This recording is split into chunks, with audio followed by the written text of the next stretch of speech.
Hey, screenwriters.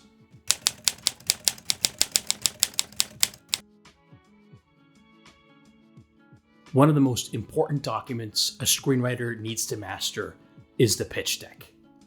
Pitch decks are central to conveying your story idea to producers, directors, agents, and managers.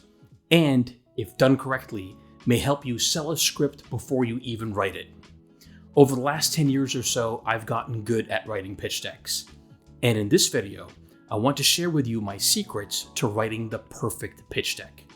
If you haven't yet, you should download my free template that you can use on any of your pitches. You'll find the link in the description section of this video. So, let's fade in. Over the last 2 decades of being a marketing executive, I've had to learn how to write great pitch decks for my clients. Since turning to screenwriting, I've realized how powerful pitch decks are to marketing myself and my work. Key decision makers in the industry, such as heads of development of networks and studios, are often pressed for time. They rarely have time to read full scripts. But what I've discovered is that they do have time to flip through pitch decks. So I thought I would share with you how you can create the perfect pitch deck for almost any feature or TV show idea. This video is about creating the perfect pitch deck for agents, managers, producers, directors, actors, or anyone else that can help you move your idea forward. This isn't a video about pitching to investors. That's a whole other beast. Now, this video has 2 parts to it. The first half is the 7 rules of creating the perfect pitch deck. The second half are about the key elements that a screenwriting pitch deck must include. So, let's get into the rules. The first step to creating the perfect pitch deck is understanding the rules for presentations. These rules help me focus my attention when I'm writing my perfect pitch deck. They force me to only convey the most vital elements of my screenplay and not just the things that I may just like about my story idea. I follow these rules for all my pitch decks and they have never led me astray. Before you even start writing your deck, you need to remember that the perfect pitch deck is always short. The longer your pitch deck is, the less likely anyone will read it at all. In screenwriting, we're always looking for ways to add suspense to our stories. We devote a lot of time to building atmosphere, anticipation, and tension in our writing. That same philosophy does not work well for pitch decks. You need to get to the point quickly, or else people will get bored and stop reading. For the perfect pitch deck, brevity is everything. A pitch deck is a sales document. If it's hard to read or follow, you won't make a sale. This means clarity in language, clear sections, readable fonts, and logical flows of information. These are essential. If you can't make sense of your idea in 30 slides, no one's going to read your 60 or 120 page script. The perfect pitch deck keeps it simple to make the sale.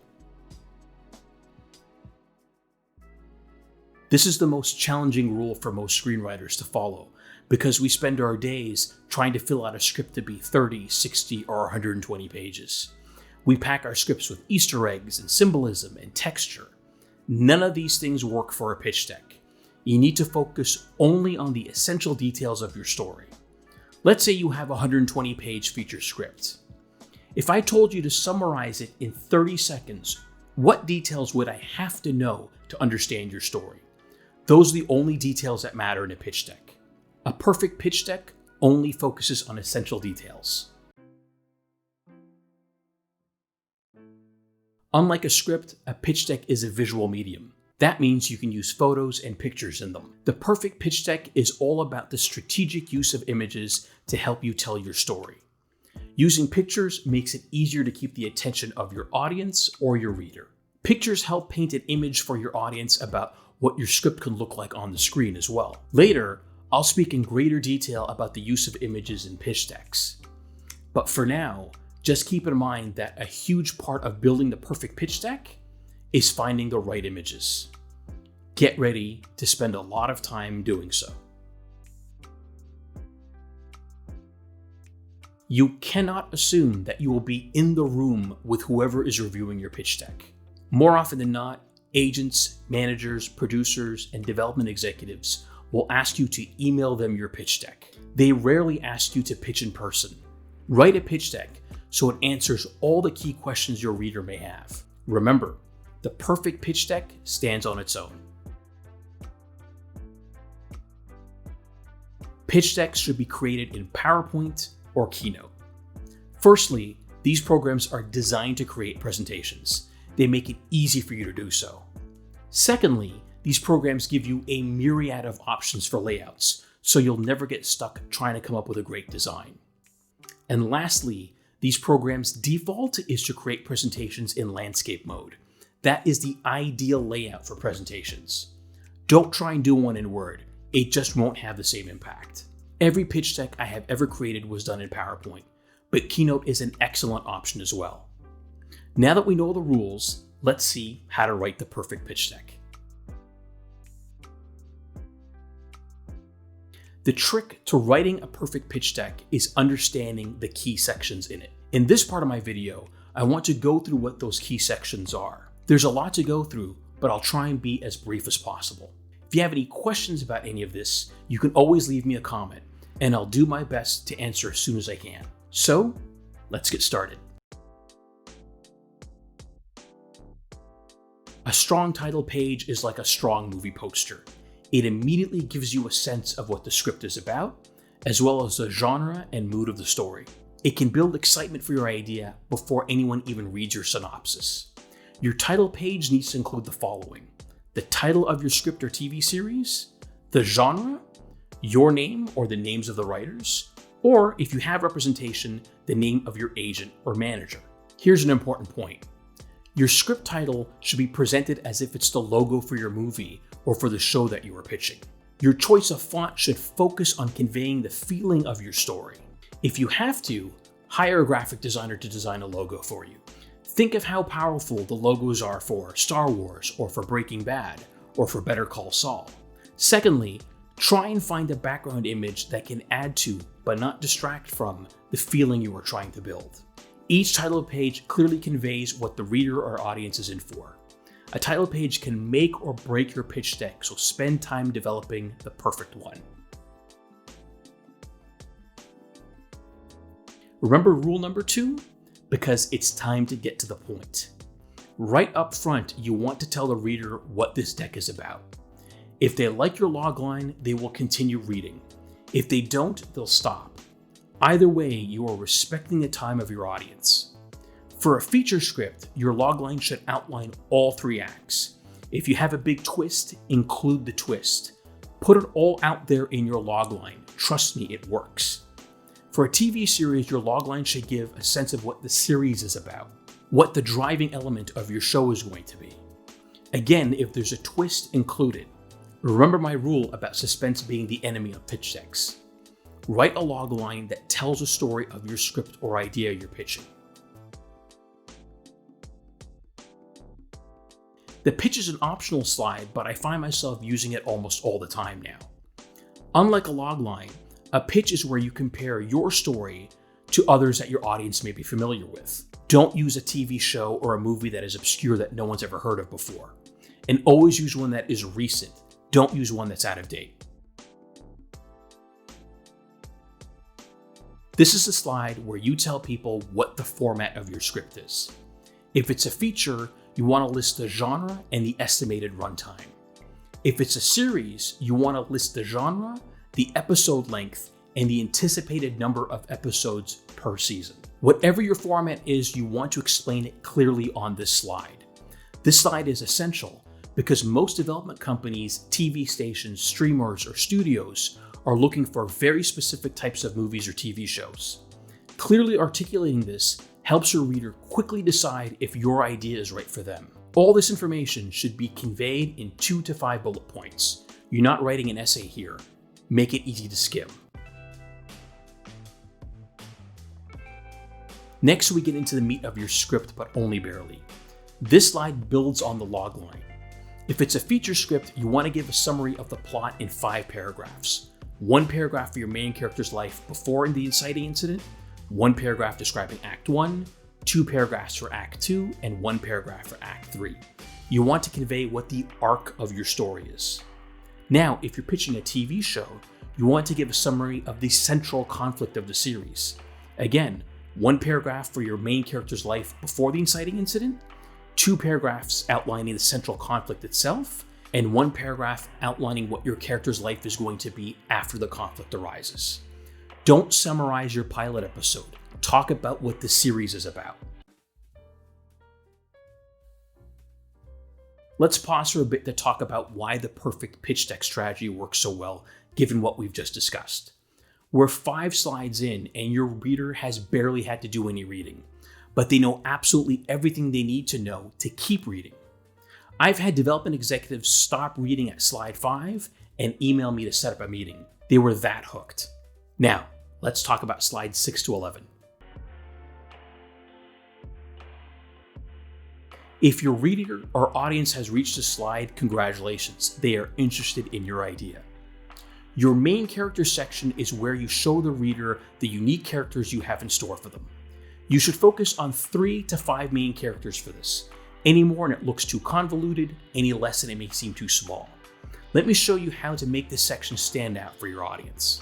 The trick here is to focus only on the main characters of your story. So if your script has 20 speaking roles, focus only on the 3 to 5 that your story mostly revolves around. Each character gets 1 slide, and you want to order them from your main character to your supporting characters. If you have 1 main character and 1 antagonist, you want to list them 1 and 2, then any supporting characters. For each character, list their age, gender, and if relevant, profession. If you have characters that are of a specific racial, sexual, or religious group, make sure you include that. The trick to writing these slides is that you don't get into too much backstory with them. You want to focus on how your characters relate to the central conflict of your script, as well as how they respond to that conflict. The goal with these slides is to show that each character has a purpose in the story you are trying to tell. If you're working on a TV pitch deck, you want to focus on how the central conflict of the series impacts each character. Your main character section is also where the use of photos becomes paramount. When I do character slides, I always include a photo of an actor that I believe would be an excellent fit for the part. This helps your reader envision the story you want to tell, as well as see the box office or commercial potential of your script. It also brings your characters to life. Spend time finding the right character photos. Think of unique casting possibilities. It can make all the difference in the world when building the perfect pitch deck. Now, for the rest of this video, I'm going to assume that you have 5 main characters. It just helps make the math easier. This section is my secret weapon. It's the one section that almost everyone leaves out, but it's also the one section that shows reader that you are a thoughtful screenwriter. Stating the theme of your script helps round out the narrative in the reader's mind. It shows them that there is something deep tying together all the conflicts and the characters. This slide is particularly important for a TV series pitch. It gives your pitch reader the ability to see how a writer's room can work with your characters, and even hints at what the series arc is going to be. Listing the location or location your script takes place in is essential. It's important for both TV and film. One of the big challenges for television, for example, is the cost to produce them. Decision makers want to understand if your series takes place mostly in one location, like a hospital drama, or if it takes place in various locations, like the X-Files did. If you're pitching a feature, the number of locations can make or break if your script is optioned. Right now, for example, there is a huge demand for limited location feature film scripts. When you're writing the slide for your location, you want to focus on why this location is important to tell your story. If you're pitching a medical drama, no one's going to question you if you're setting your series in a hospital. But if your story takes place someplace exotic, like a spaceship or a submarine, you want to convey to the reader why it has to take place on a spaceship, for example, and not in a warehouse or an apartment. You also want to show pictures of this location. Scour Google Images until you find something that best conveys the place you have in mind. Speaking of pictures, this is where photos can really help you out.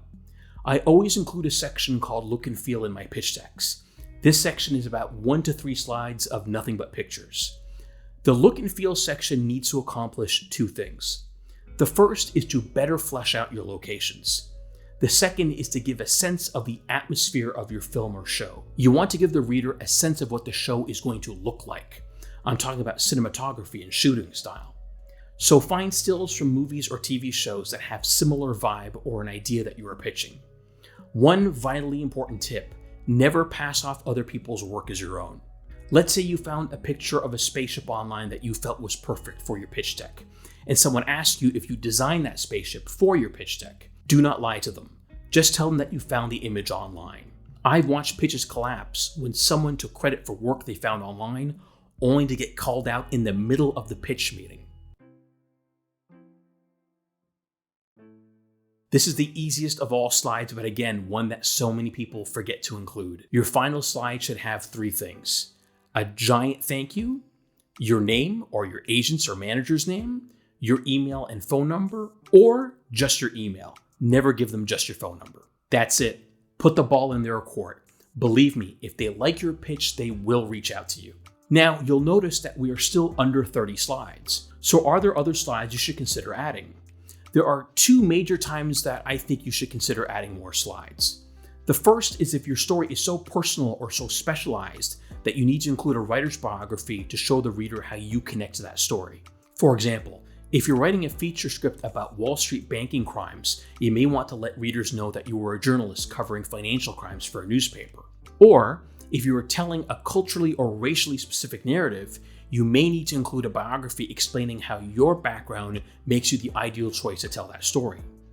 The second instance to add more slides is if you have a marketable person already attached to your script. For example, if you have a major actor who has agreed to star, you need to add that slide. Or if you have exclusive rights to your story, let's say you are adapting a novel, you need to mention that. Or if you already have money attached to the project, let's say you're coming to the table with development funds, you should absolutely add that slide in. In my case, I often add 2 or 3 slides for any producers that are involved with the project. It just helps add credibility to the pitch. But again, if you have nothing important to add, don't add anything. Remember, the perfect pitch deck is never longer than it needs to be. So that's it. That's my video on how to create the perfect pitch deck. I hope this video has been helpful to you. If you have any comments or any questions, drop them in the box below. And please, don't forget to like this video and subscribe to my channel. Happy writing.